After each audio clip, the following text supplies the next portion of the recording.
Take a deep breath, Stella. Breathe. Whenever you're ready, you may begin. Zeke Don watched as his student masterfully performed, her fingers gliding and the bow striking the strings with intensity. Years of practice had paid off, and he felt that she had finally grown into the young, confident player he imagined she would be. It was astonishing. The way her posture was perfected, how she struck the strings without a single moment of self-doubt, how deftly she handled sudden transitions and tempo. It was as if she was a lifelong master. At the end of the piece, his most prized student looked up at him. "How did I do?" She seemed hesitant, shaking a bit and catching her breath. "You did absolutely wonderful. You handled that like a champion." Zeke smiled and patted her head, as Stella quickly regained confidence and beamed back up at him. "Thank you so much. Do you think I'm ready to perform for next week, Mr. Don?" Stella asked, her eyes wide. The door opened as a woman looked in, smiling at the two and waving. They both waved back.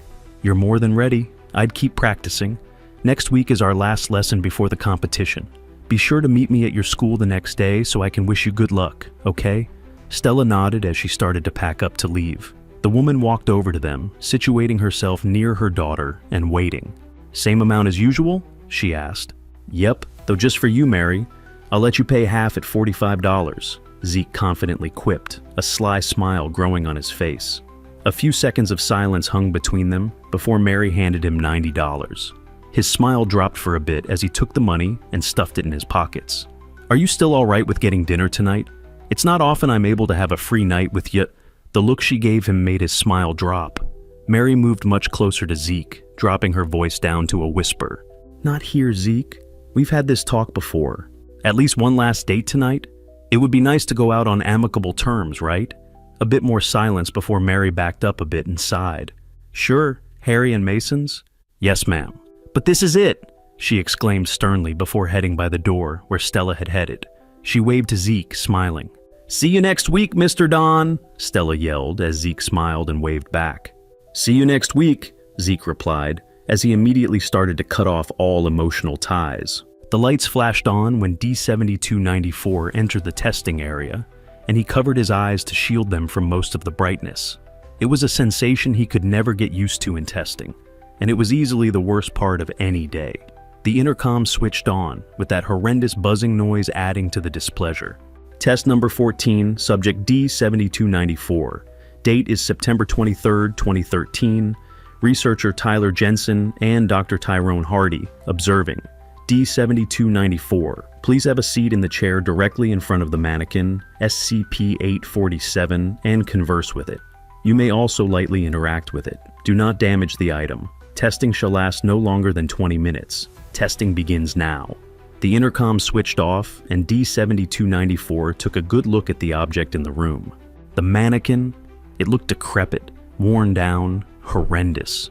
It had hair on it, clothes, all its body parts, but even just sitting in the chair on the other side of the room, he could tell how pitiful it looked. He hadn't felt this disgusted, looking at something resembling a woman in a long time. 20 minutes to interact with an ugly mannequin like this would feel like an eternity. So he sat down in the chair and started to observe. It shuddered. 7294 looked taken aback, raising an eyebrow in surprise. Oh, it wasn't the most shocking or grotesque display he saw since being a D-class, but it was repulsive in its own right.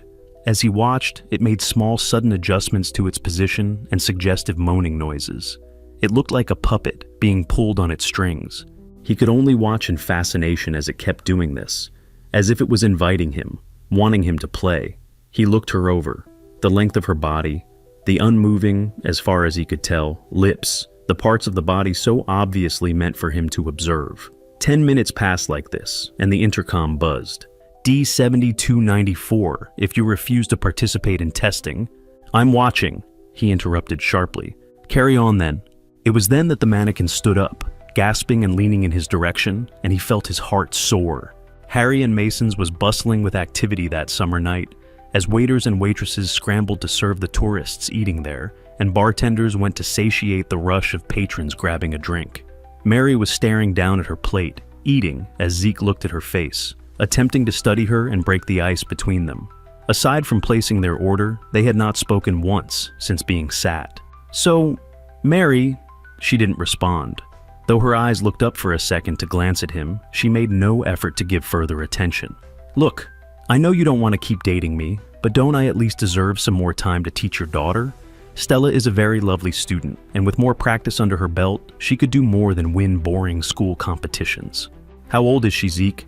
"Huh? Well," his response hung in the air. 13. "You've been teaching her for 4 years, and you don't even remember how old she is."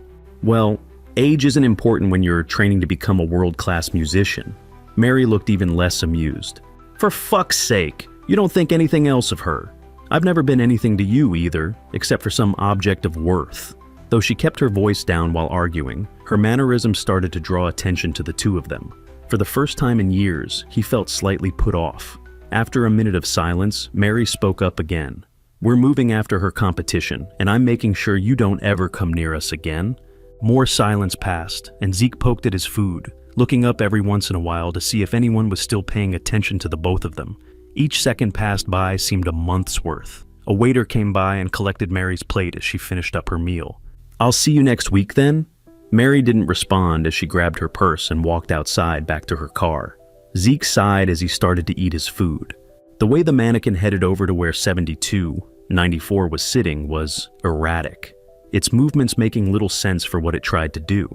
Dragging its plastic legs, shambling over to him, it almost set even him on edge. Repulsion rose up in him, but as it got near him, he wondered. He stood up, leaning over it, trying to see if he could intimidate it. It stopped and froze. "You're adorable, aren't you?" he muttered, grabbing its arm and moving it around. It made more suggestive noises, while 7294 played with it. "You know what I want, you know what you want, what you were made for." He let go and walked around behind it, grabbing various body parts to move around and pose. "Can you really do anything else besides whimper and moan? Is even that too much for you to do?" He ran a hand across its eyes, shuddering at how real they felt. Real eyes. Porcelain skin. Your hands feel like cheaper than everywhere else. You couldn't ever attract a male like this, could you, you dumb animal? It continued making sounds, this time sounding vaguely fearful. 7294 let go and walked back to its front, feeling its hands and fingers. "Beg for me?" It continued making the same sounds. "Make some actual unique sounds this time." Nothing had changed. "You can't even serve the one purpose you were made for, can you? Do you feel anything?" No response except for the same sounds. "What will change?" He broke off a finger. Nothing. Useless. He could immediately, faintly hear the sounds of guards rushing towards the testing chamber. As he let go and backed away, the mannequin erratically jerking towards his position. The intercom buzzed. "D7294. You were instructed not to damage the item. Testing is over." The guards opened the door and started to forcefully drag him out. He didn't resist, continuing to stare at the mannequin until the doors closed. He sighed, feeling slight disappointment mixed with a rush of thrill. 50 meters away from the area, heading towards an interview room, he could hear screaming and the sound of something breaking. He grinned and felt warmth in his head. Suspect's name released in Tallahassee double murder by Jesse Soren, May 1st, 2013, 10:36 p.m. Tallahassee police have announced that Zeke Don was the suspect arrested at 7 p.m. last Saturday for the killing of Mary Mitchell, 34, and Stella Mitchell, 13. Police were called to investigate a disturbance at a Tallahassee residence, where they found Don, 37, covered in blood as he dug holes outside. Responding officers found Mary and Stella Mitchell's bodies in the living room. Officials found parts of 5 to 8 more partly decomposed bodies in the basement, kitchen, and bedroom of Don's home. The additional victims have not yet been identified. While preliminary investigation had suggested that the Mitchells were killed by gunshot wounds, an autopsy found that both died of blunt trauma several hours after being shot, as well as having been mutilated for an extended time after death. Don is being held without bail, accused of at least 7 first-degree murders. Prosecutors say he will not be charged until the number of victims can be determined. Officials added that investigation is continuing and more details will be released in the coming weeks. Related articles. Locals remember the Mitchells. Their charity will never be forgotten. Protests surrounding the death penalty. 7294 laid in his bed that night, absent-mindedly thinking of the encounter earlier with the mannequin. It was the first real sense of enjoyment he had gotten in months, although from how the researchers had talked to him, he had a distinct feeling he wouldn't be returning to see it again. It was fun playing with it while he could, at least. The memory of his fun was burned into his mind to enjoy for nights forwards. He rolled, looking up at the ceiling, sighing. He stuck out his thumb and index fingers to resemble a tweezer and started plucking at nothing, humming about Mary's little lamb, her fleece as white as snow,